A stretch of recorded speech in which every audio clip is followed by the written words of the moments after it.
हाँ जी, good evening. तो आज हम एक नए टॉपिक के साथ मिलने वाले हैं। उसका नाम है 4 टॉपिक मैं आपको आज कवर करवाने वाला हूँ, जिसका नाम है टैक्स प्लानिंग, टैक्स अवॉइडेंस और टैक्स इवेज़न, और उसके साथ-साथ एक नया पॉइंट है, वो है टैक्स मैनेजमेंट। ये 4 टॉपिक आज पढ़ने वाले हैं, ठीक है? और ये कोई रिवीजन वीडियो नहीं है, ये पूरा मैं कॉन्सेप्ट ही कवर करवाने वाला हूँ, तो ये कोई रिवीजन वीडियो नहीं है, ठीक है? तो देखो, ये जो कॉन्सेप्ट है वो आपको एकेडमिक पर्पस के लिए तो ठीक है, बट आपको जब आप सीए बन जाओगे तो आपको जब इंटरव्यू कहीं पे दोगे, ठीक है, कोई बड़ी इंडस्ट्री में या फिर बिग फोर में, तो यहाँ पे शायद ये कॉन्सेप्ट आपको पूछा जा सकता है कि बताओ टैक्स प्लानिंग क्या होता है, बताओ टैक्स अवॉइडेंस क्या होता है। तो ये ना ही सीए में सिर्फ, ठीक है, आपको सीए बनने के बाद आप कहीं इंटरव्यू दोगे तो वहाँ पे भी यही चीज़ आपको बहुत काम में आने वाली है, ठीक है? चलिए चालू करते हैं विदाउट वेस्टिंग टाइम। देखो, मेरा गोल ये है कि बहुत कम टाइम में बहुत सारा कंटेंट कवर करो, ठीक है? तो चलिए विदाउट वेस्टिंग टाइम चालू करते हैं।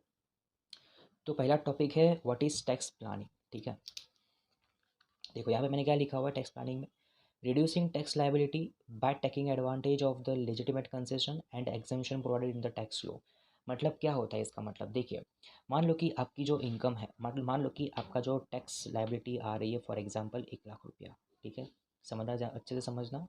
देखिए, अगर आपको मेरी स्पीड बहुत स्लो लग रही है तो आप यूट्यूब में एक ऑप्शन होता है प्लेबैक स्पीड वाला, ठीक है, तो आप स्पीड बढ़ा के देख सकते हो, तो आपका टाइम यहाँ पे सेव हो सकता है, ठीक है? तो आपको लग रहा है कि बहुत स्लो जा रहा हूँ मैं, तो आप फटाफट देख सकते हो, ठीक है इसको। Thank you.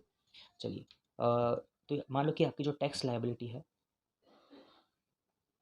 वो मान लो कि 1 लाख रुपया आ रही है, बट आपको लगता है कि मुझे 1 लाख रुपया भरना नहीं है, क्योंकि देखिए गवर्नमेंट को टैक्स भरना किसी को वैसे अच्छा नहीं लगता है, बट हालांकि ऐसा नहीं करना चाहिए, भरना भी चाहिए, बट ठीक है। मान लो कि आपको लगता है कि 1 लाख रुपये मुझे नहीं भरना है, तो आप क्या करोगे? फॉर एग्जाम्पल चैप्टर 6 से जो होता है अपना, ठीक है, जहाँ पे बहुत सारे डिडक्शन के सेक्शंस दे रखे हैं, तो आप उसकी हेल्प लोगे, ठीक है? तो फॉर एग्जाम्पल मैंने यहाँ पे एक ले रखा है एटीसी वाला डिडक्शन। मतलब एटीसी में आपको पता है कि 1.5 लाख रुपये तक का आप इन्वेस्टमेंट कहीं भी करो तो 1.5 लाख रुपया, मैक्सिमम 1.5 लाख तक का आपको रिडक्शन मिल सकता है, ठीक है? तो आपको मान लो कि ये 1 लाख रुपये की जो टैक्स लायबिलिटी वो रिड्यूस करनी है, तो आप लोग क्या करोगे? एटीसी में जो अलग अलग जगह पे जो इन्वेस्टमेंट दे रखी है, वहाँ पे इन्वेस्ट करके आप 1 लाख की जो लायबिलिटी उसको ज़ीरो, या फिर उसको कम करके आप 50,000 तक रुपये तक की ला सकते हो, ठीक है? मान लो कि at the starting of the year आपको लगता है कि मेरी इनकम इतनी होगी और शायद इसके ऊपर इतना टैक्स आ सकता है, ठीक है? तो आप स्टार्टिंग में ही क्या करोगे? एटीसी में इन्वेस्टमेंट करना चालू कर दोगे, ताकि क्या होगा कि आपकी जो टैक्स लायबिलिटी वो मिनिमम आए, ठीक है? तो इसको बोलते हैं टैक्स प्लानिंग, ठीक है? तो ये तो मोटा मोटी मैंने 3 सेक्शन ले रखे हैं, और ये दोनों सेक्शन में समझा लेता हूँ क्या है। देखिए, मान लो सेक्शन 54 जो है वो हमें दे रखी है कैपिटल गेन में, ठीक है? कि मान लो कि आपको कोई लॉन्ग टर्म कैपिटल गेन होता है, तो अगर आपको उसके ऊपर देखो एलटीसीजी के ऊपर आप सोच सकते हो 20% आता है टैक्स, ठीक है? कोई भी एलटीसीजी है, कोई भी नहीं, मतलब मैं फॉर एग्जांपल ले रहा हूँ, 20% आता है। मान लो कि आपका जो एलटीसीजी है, मान लो अभी फॉर एग्जांपल के लिए 1 लाख रुपये आपका एलटीसीजी है, तो उसके ऊपर 20% मतलब मान के चलो 20,000 रुपीज़ में आपका क्या आ रहा है? टैक्स आ रहा है, ठीक है? तो आपको ये टैक्स नहीं भरना है, तो आप सेक्शन 54 जो सीरीज़ दे रखी है कैपिटल गेन चैप्टर में, तो उसकी हेल्प लेके आप क्या कर सकते हो? आपकी जो टैक्स लायबिलिटी उसको ज़ीरो तक ला सकते हो, ठीक है? तो एक ये चीज़ होती है, और देखो सेक्शन 54 में ये है कि आप कोई भी और long term capital gain purchase कर लो, या फिर कोई रेसिडेंशियल हाउस प्रॉपर्टी परचेज़ कर लो, ठीक है? तो जो आपकी परचेज़ वैल्यू है, जो न्यू असेट आपने परचेज़ की, वहाँ तक की आपको मतलब उतना जो अमाउंट है वो आपको एलटीसीजी में से माइनस हो जाएगा, और आपकी जो टैक्स लायबिलिटी है वो रिड्यूस हो जाएगी, ठीक है? तो ऐसे बहुत सारे सेक्शन इनकम टैक्स में दे रखे हैं, जिसकी मदद से आप जो टैक्स प्लानिंग कर सकते हो और आपकी जो टैक्स लायबिलिटी होती है उसको आप रिड्यूस कर सकते हो। देखो, यहाँ पे एक और सेक्शन है, सेक्शन 54 इसी, शायद आपको पता होगा, सेक्शन 54 इसी ये बोलता है कि मान लो कि आपका कुछ जो भी एलटीसीजी और एसटीसी सॉरी एलटीसीजी है, ठीक है, उसके सामने अगर आप कोई बॉन्ड परचेस करते हो, जो प्रिस्क्राइब बॉन्ड है इनकम टैक्स में, तो अगर वो बॉन्ड परचेस करते हो तो 50 लाख तक, मैक्सिमम 50 लाख तक का डिडक्शन आपको मिल सकता है, ठीक है? डिडक्शन मतलब एग्जाम्पशन, उतनी वैल्यू आपकी जो एलटीसीजी उसमें से माइनस हो जाएगी, और बाकी के ऊपर आपको टैक्स भरना पड़ेगा। तो ये सारी सेक्शन, जो बहुत सारे सेक्शंस इनकम टैक्स में दे रखी है, तो इसकी मदद से आप टैक्स प्लानिंग कर सकते हो। यहाँ पे क्वेश्चन याद है, क्या टैक्स प्लानिंग लीगल है?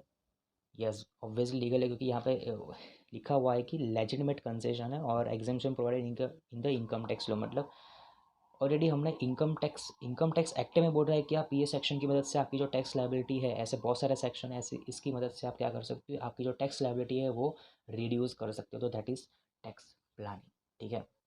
चलिए हम दूसरे टॉपिक की ओर मूव ऑन करते हैं, व्हाट इज़ टैक्स अवॉइडेंस, ठीक है? देखिए, टैक्स अवॉइडेंस का मैं आपको, अगर मान लो भाई ये पढ़ लेते हैं पहले क्या है। Taking undue advantage of the loopholes drafting mistake for reduction tax liabilities. देखो यहाँ पे ये वर्ड देख के आपको पता चल गया होगा कि टैक्स अवॉइडेंस होता क्या है, ठीक है। देखो मार्केट में आजकल बहुत सारे टैक्स कंसल्टेंट है, ठीक है। तो बहुत सारे जो है वो इनकम टैक्स एक्ट जब बनता है उसके ऊपर कोई नया सेक्शन इंट्रोड्यूस होता है तो उसके बहुत सारे लूपहोल्स निकालते हैं कि इसका मतलब ये होता है, इसका मतलब ये होता है, लाइक दैट वगैरह, ठीक है। तो यही लूपहोल्स का फ़ायदा उठा के वो लोग क्या करते हैं, जो टैक्स लायबिलिटी थी वो कम कर देते हैं, ठीक है। यहाँ पे मैंने एक एग्जांपल दे रखा है, देखो एग्जांपल कभी अभी टैक्स में आपको इम्प्लीकेशन दिखा दूंगा, बट एग्जांपल के लिए मैंने ले रखा है, इसका पीजीबी में टैक्स आता है, ठीक है। मैं बता देता हूँ, पहले से डिस्क्लेमर दे देता हूँ। चलिए समझते हैं एग्जांपल क्या है। मिस्टर ए जो है उसने क्या किया, अपनी बिजनेस की जो असेट है उसको ट्रांसफ़र किया, किसको, मिस्टर जेड को ट्रांसफ़र किया, ठीक है। कितने में, 5 लाख रुपये में, ठीक है। उसकी डब्ल्यू कितनी थी जब उसने ट्रांसफ़र किया, 5 लाख रुपये की डब्ल्यू थी, ठीक है। तो 5 लाख की डब्ल्यू थी और 5 लाख की ही डब्ल्यू का जो असेट था वो हमने किसको ट्रांसफ़र किया, मिस्टर जेड को ट्रांसफ़र कर दिया। फिर मिस्टर ए ने क्या किया कि मिस्टर जेड से वही जो असेट है वो 15 लाख रुपये में क्या किया, परचेस बैक कर लिया। इसका फ़ायदा क्या होगा पता, देखो डब्ल्यू 5 लाख की थी, 5 लाख का यहाँ पे वो भी था, ट्रांसफ़र वैल्यू थी, तो यहाँ पे एप्लिक्स जो कैपिटल गेन है वो क्या हो जाएगा, आपका ज़ीरो हो जाएगा, पहली बात तो, ठीक है। तो कैपिटल गेन के ऊपर कोई टैक्स नहीं आएगा। फिर मिस्टर जेड से मिस्टर ए ने क्या किया, वापस परचेस कर लिया, परचेस में कितने, 15 लाख रुपये में परचेस किया। अब क्या होगा कि 5 लाख के ऊपर मान लो कि वो 20% डेप्रिसिएशन क्लेम कर रहा था पहले, मतलब कितना आता है, 1 लाख रुपीज़ डेप्रिसिएशन क्लेम कर रहा था। अभी 15 लाख के ऊपर 20% क्लेम करेगा, मतलब 3 लाख रुपये का डेप्रिसिएशन अब वो क्लेम करेगा, क्योंकि उसने उसकी परचेस कॉस्ट 15 लाख बन जाएगी ना अब। तो 20% मतलब 3 लाख रुपये ये आ गया, 1 लाख रुपया ही है, तो 2 लाख का ज़्यादा डेप्रिसिएशन वो अब क्लेम करेगा, तो इसको बोलते हैं टैक्स अवॉइडेंस। बट देखो पीजीबीपी में अभी एक सेक्शन है, ठीक है। तो उस सेक्शन के हिसाब से ये ऐसा कोई ट्रांजेक्शन करता है और असेसिंग ऑफिसर ये ट्रांजेक्शन पकड़ लेता है, ठीक है। तो जो आपकी जो पुरानी डब्ल्यू है वही कंसिडर की जाती है, ठीक है, ना कि 15 लाख रुपये की। बट हाँ, हालांकि मैंने एग्जाम्पल के पर्पज़ के लिए आपको ये समझा कि टैक्स अवॉइडेंस कुछ इस तरह का होता है, ठीक है। चलिए,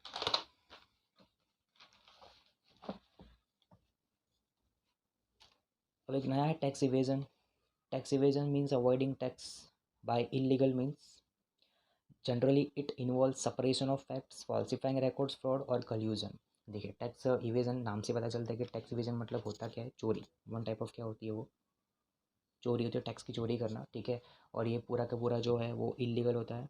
टैक्स इवेजन जो होता है वो पूरा का पूरा क्या होता है, इलीगल होता है। देखिए जनरली इसका मतलब क्या होता है कि सप्रेशन ऑफ फैक्ट्स, मतलब आप अपने बुक्स में कुछ सप्रेशन करते हो, ठीक है। आपके बुक्स में कुछ फॉल्सिफाइंग रिकॉर्ड्स करते हो, फ्रॉड करते हो, या फिर कल्यूजन करते हो। इसका मतलब ये होता है कि मान लो कि आपका जो ये आपकी प्रॉफिट एंड लॉस अकाउंट है, ठीक है।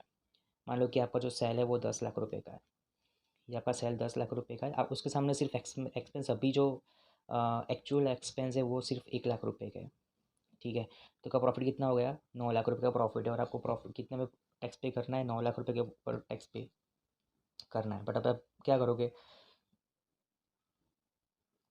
मतलब बहुत ही क्या बोलते हैं, जो गलत एक्सपेंसेस है, मतलब आप एक्चुअल में इंकर ही नहीं हुए, ठीक है, वो एक्सपेंस यहाँ पे डाल दोगे। मान लो कि आपने 6 लाख का एक्सपेंस गलत डाल दिया, मतलब वो एक्चुअल में इंकर हुआ ही नहीं है। फिर मान लो कि 1 लाख का एक्सपेंस डाल दिया, तो आपका प्रॉफिट यहाँ पे रिड्यूस होकर कितना हो जाएगा, 6 2 8 और 2 लाख का प्रॉफिट हो जाएगा, ठीक है। तो ऐसे ऐसा आपने क्या कर दिया, आपका प्रॉफिट जो है वो कम कर दिया, ठीक है। क्यों, क्योंकि आपने गलत एक्सपेंसेस डाल दिया, मतलब जो एक्चुअल में आपने इंकर किए ही नहीं है बट गलत एक्सपेंसेस डाल दिया, ठीक है।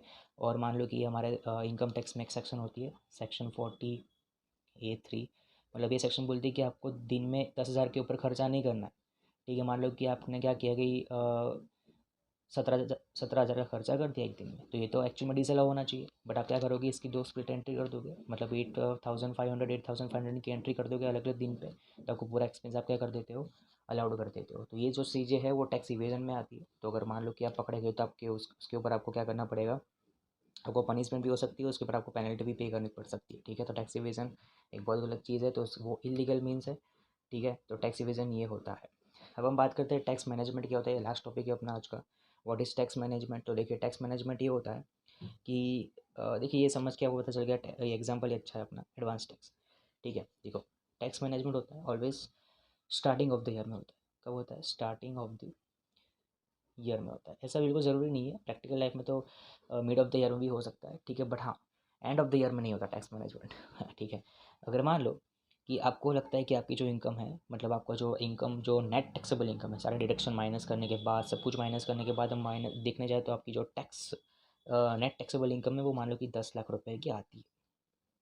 ठीक है, वही 10 लाख के ऊपर मान लो कि मोटा मोटी अभी फॉर एग्जांपल ले लेते हैं कि आपको 2.5 लाख रुपए तक का टैक्स भरना आएगा। ठीक है, अभी मैं परसेंटेज वाइज नहीं जा रहा हूँ, फॉर एग्जांपल के लिए समझा रहा हूँ कि 2.5 लाख रुपए का टैक्स आएगा अभी। देखिए कभी कभार क्या होता है कि एक साथ 2.5 लाख भरे, उससे अच्छा है कि एक साल में मैनेज कर करके थोड़ा थोड़ा इंस्टॉलमेंट में भर भर के हम लोग, मान लो कि इसको 4 भाग में डिवाइड करोगे तो आपको अराउंड समझो कि 60,000 या फिर 62,500 जितना आपको मान लो कि हर क्वार्टर में भरना पड़ता है। ठीक है, अभी समझ के चलो पर क्वार्टर आपको 62, तो एक साथ 2.5 लाख भरने से अच्छा है कि हर क्वार्टर 62,500 भरे तो वो हमारे लिए बेटर रहेगा। ठीक है, तो इसको बोलते हैं टैक्स मैनेजमेंट। मतलब आप अपने जो टैक्स लाइबिलिटी आती है तो टैक्स मैनेज करते हो। क्या ये लीगल है? बिल्कुल लीगल है, क्योंकि advance tax income tax act में दिया ही हुआ, हमें जो बेनिफिट दिया हुआ इनकम टैक्स में, तो हम इसका बेनिफिट उठा सकते हैं। ठीक है, सिर्फ देखो यहाँ पे टैक्स इवेजन एक ऐसी चीज़ है जो बहुत इलीगल है। ठीक है, टैक्स अवॉइडेंस वो डिपार्टमेंट के ऊपर डिपेंड है कि वो क्या डिक्लेयर करता है। ठीक है, और टैक्स जो प्लानिंग है वो तो लीगल ही है। ठीक है, तो आज के टॉपिक 4 है, फटाफट रिवाइज कर लेते हैं क्या है। देखो टैक्स प्लानिंग क्या होता है कि आप कुछ सेक्शंस की हेल्प लेके आपका जो टैक्स लायबिलिटी है वो रिड्यूस कर लेते हो। ठीक है, वो टैक्स प्लानिंग कहा जाता है उसको, और टैक्स प्लानिंग बिल्कुल लीगल होता है। फिर टैक्स इवेजन, मतलब आप टैक्स में जो इनकम टैक्स एक्ट फ्रेम हुआ है और उसकी मदद से कुछ लूफोल की मदद से आप टैक्स लायबिलिटी रिड्यूस कर रहे हो। ठीक है, लूफोल की मदद से, तो उसको हम टैक्स अवॉइडेंस बोलेंगे। फिर एक आता है टैक्स इवेजन, जिसको हम टैक्स की चोरी बोलते हैं। जैसे अभी मैंने बताया कि आप अपना प्रॉफिट जो है वो गलत खर्चे डाल के रिड्यूस कर लेते हो, या फिर 40A3 में 10,000 तक की लिमिट है बट आप उसको स्प्लिट करके आप खर्चा क्लेम कर रहे हो, तो ये टैक्स इवेजन है, बिल्कुल इलीगल है। ठीक है, पकड़े गए तो आपको पनिशमेंट भी हो सकती है, पेनल्टी भी हो सकती है। फिर एक है टैक्स मैनेजमेंट, जिसका बहुत ही अच्छा एग्जाम्पल है एडवांस टैक्स। ठीक है, आप अपनी टैक्स लाइबिलिटी जो आने वाली है ईयर एंड में, उसको आप मैनेज करो ताकि एक साथ झटका ना लगे। तो ये थी 4 topic, what is tax planning, tax avoidance, tax evasion और टैक्स मैनेजमेंट। Thank you.